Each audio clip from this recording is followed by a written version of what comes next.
దురదృష్టవశాత్తు ఇప్పుడు జనము అన్నిటికీ సమయాన్ని ఇస్తున్నారు. తినడానికి మంచి సమయం ఇస్తాము, అలాగే ఎంటర్టైన్మెంట్కి మంచి సమయం ఇస్తాం. ఈ ఒక్క యోగా అనేది వచ్చేసరికి నాకు టైం లేదు అనేది ఒకటి, ఇంకొకటి నేను కాన్సన్ట్రేషన్ చేయలేను, నా వల్ల కాదు అనేవాళ్ళు ఒకటి. కానీ దీని విలువను తెలుసుకోలేకపోతున్నారు. ఇది మొత్తం మన జీవనశైలిని మారుస్తుంది, మనని ప్రాపర్గా చేస్తుంది అనేది తెలియట్లేదు. పోగా ఈ మధ్య కాలంలో ఒక వెయిట్ లాస్ అనేది నడుస్తుంది కాబట్టి వెయిట్ లాస్కి ఏవో చేస్తే అవుతున్నాయి కానీ ప్రాపర్ నాలెడ్జ్ కూడా లేకుండా చేస్తున్నాము. దీనికి ఏం చేయాలి? అసలు జనాలకు కావాల్సింది ఏంటంటారు? ఎందుకు ఇంత అవగాహన లేకుండా పోతుంది దీని మీద? ఎగ్జాక్ట్లీ అండి. యాక్చువల్లీ చూడండి, ఇప్పుడు ఒబేసిటీ వస్తుంది అని చెప్తున్నారు కదా. సో ఎవరైనా ఒబేసిటీని తగ్గిస్తాము అనగానే ఎంతైనా ఖర్చు పెట్టి వెళ్తున్నారు. అఫ్ కోర్స్ వెళ్ళినప్పుడు రెగ్యులర్ గా వెళ్తే అట్లీస్ట్ 5-10% అన్న వర్కౌట్ అవుతుంది. But initially they will go for 2-3 days, 1 week like that they will go and they will keep on skip that. So అది రిజల్ట్ రాదు వాళ్ళు. ఓకే, అండ్ ఈ రోజుల్లో జిమ్ అని వెళ్తున్నారండి అందరూ కూడా. సో యాక్చువల్లీ జిమ్ అనేది ఏమిటంటే అది మజిల్స్ ని వాటిపైన ఎక్కువ ఉంటుంది, మజిల్ బిల్డ్ చేయడానికి కానీ. ఓకే, యాక్చువల్లీ అది చేయడం వల్ల కూడా లేడీస్కి అసలు యాక్చువల్లీ జిమ్ చేయాల్సిన అవసరం లేదు. ఈ రోజుల్లో ఏంటి, ఇంటి పనులన్నీ పక్కన పెట్టేస్తున్నారు, ఇంట్లో ఏమీ పనులు చేసుకోవట్లేదు. Okay, and they are going back of the gyms. Okay, అది ఇంట్లో చేసుకునే పనులు చిన్నవి లైక్ మనం కొన్ని చిన్న పనులు చేసుకున్నా కూడా, ఈవెన్ ఎక్సర్సైజ్ చేయకున్నా రోజు ఇంటి వారి పనులు చేసుకున్నా కూడా హెల్దీగా ఉంటారండి. మన పెద్దవాళ్ళు పురాతన కాలంలో చాలా వాళ్ళు ఏమి జిమ్లు ఉన్నాయి అప్పుడు, ఏమి యోగాలు చేసేవాళ్ళు వాళ్ళు అప్పుడు చెప్పాలి. అప్పుడు లేదు, అవేర్నెస్ కూడా లేదు. Okay, but they are very healthy, వాళ్ళు చాలా హెల్దీగా ఉన్నారు, వాళ్ళు స్ట్రాంగ్ ఉంటారు, చాలా స్ట్రాంగ్ ఉంటారు పెద్దవాళ్ళు. సో దేని గురించి అంటే ఇంట్లో వాళ్ళ పనులు వాళ్ళు చేసుకునే వాళ్ళు అండి. ఇప్పుడు చిన్న వెజిటబుల్ కటింగ్ చేయడానికి కూడా ఒక మనిషి ఉంటుంది అక్కడ మనకి. So because of that reasons only అవన్నీ అవాయిడ్ చేసేసి, ఇట్ డజంట్ మీన్ దట్ అన్ని పనులు వాళ్ళని చేసుకోమని కదా.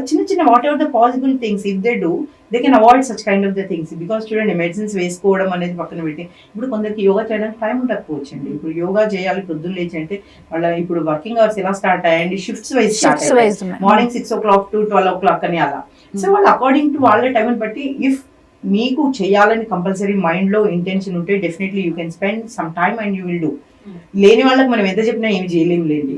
కాకపోతే వాళ్ళు టైం స్పెండ్ చేయగలిగితే డెఫినెట్లీ చేయగలుగుతారు. ఆ షిఫ్ట్స్ ఉన్న వాళ్ళు అలా కొద్దిగా అడ్జస్ట్ చేసుకోవచ్చు.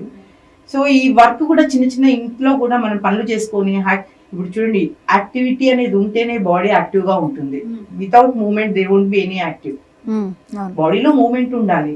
ఎప్పటికీ ఒక దగ్గర ఈవెన్ జాబ్స్ లో కూడా సిట్టింగ్ జాబ్స్ ఎక్కువైతే వాళ్ళకి ఏమీ పని ఉండదు. కంప్యూటర్ ముందు కూర్చొని కంప్యూటర్ మీద ఆన్సర్కి వాళ్ళకి cervical spondylitis and different health issues ఎక్కువ వచ్చేవి వాళ్ళకి, అండ్ ఫర్టిలిటీ ఇష్యూస్ వచ్చేవి వాళ్ళకి.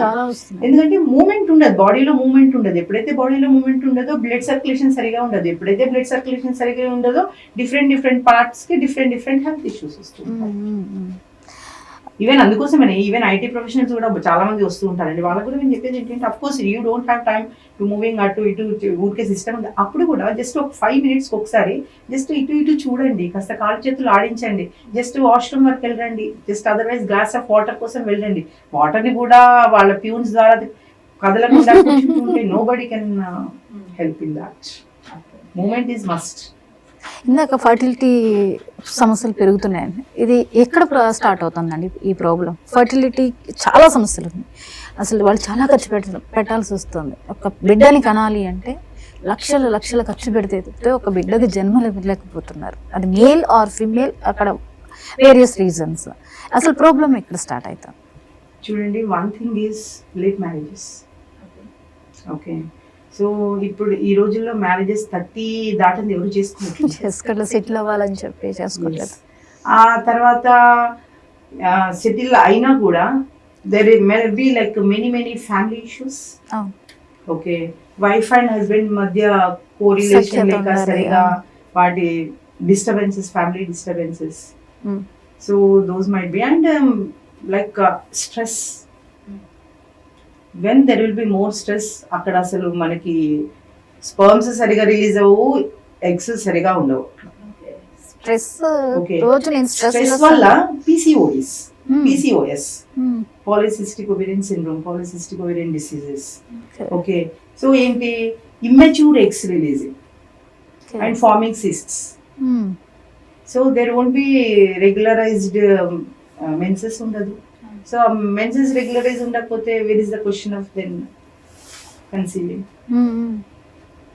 So stressful conditions andi, work stress mainly వీళ్ళకి work stress. Many IT people are facing fertility issues. చాలా ఐటీ పీపులే ఫేస్ చేస్తున్నారు. మినీ వాళ్ళు మా దగ్గరకు వచ్చే most of the cases IT వాళ్ళే.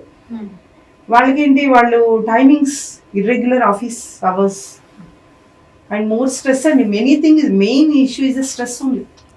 దాన్ని పక్కన పెట్టలేకపోతున్నారు. అసలు ఎక్కడికి పోయినా ఆ స్ట్రెస్ అనేది, ఇప్పుడు చూడండి చిన్నపిల్ల పుట్టిన పిల్లవాడి దగ్గర నుండి 90 ఏళ్ళ ముసలమ్మ వరకు కూడా స్ట్రెస్సే ఉంది అందరికి.